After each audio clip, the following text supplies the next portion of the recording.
Hey there, everybody. I just saw Man of Steel, the Superman show, the new Superman show that's in theaters now, in big screen, in 3D, and loudness everywhere. This is this is Zack Snyder directed, did the 300 shows and the Soccer Punch and all the slow mo stuff that I don't care for, and Christopher Nolan, who did the Batman movies, only one of which I cared for. So they've combined together forces to create a movie I really don't care for.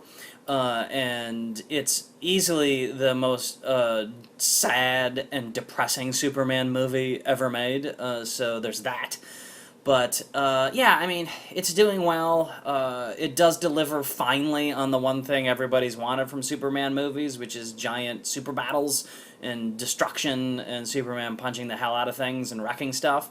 Unfortunately, Zack Snyder, I think I mentioned this in the Geek Nation show, and I did a rash judgment for Man of Steel, was my big fear was that Zack Snyder was going to go from his overly slow-mo action nonsense from his 300 and Sucker Punch style to going so fast that you can't tell what's happening, and that's kind of exactly what he does in Man of Steel. Most of the super battles, I couldn't follow the action, so I didn't care about them, even though there was massive destruction happening, and I should have enjoyed them more than I did. But I just couldn't tell what was going on. It was a little too the whole movie is a little too shaky cam, unfortunately. And Henry Cavill as Superman is sad and angsty and not joyless.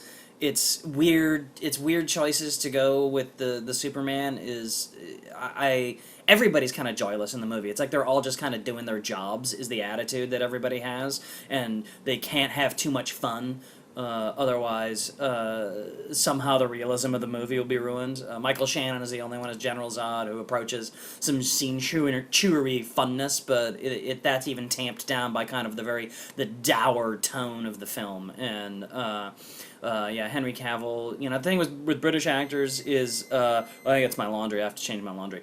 The thing with Henry Cavill is he seems to spend a lot of his time fighting his accent and making sure his accent is on point.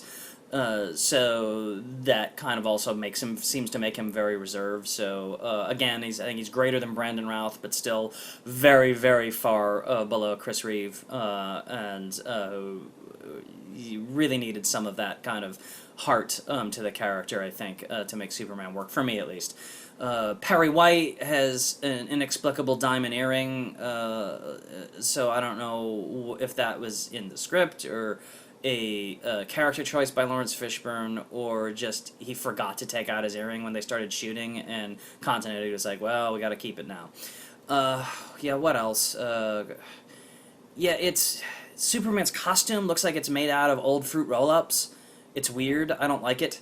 The losing the red shorts I have less of a problem with than just his uniform looks weird, and I think it's because it is drab. They've really dulled the colors so they're not bright.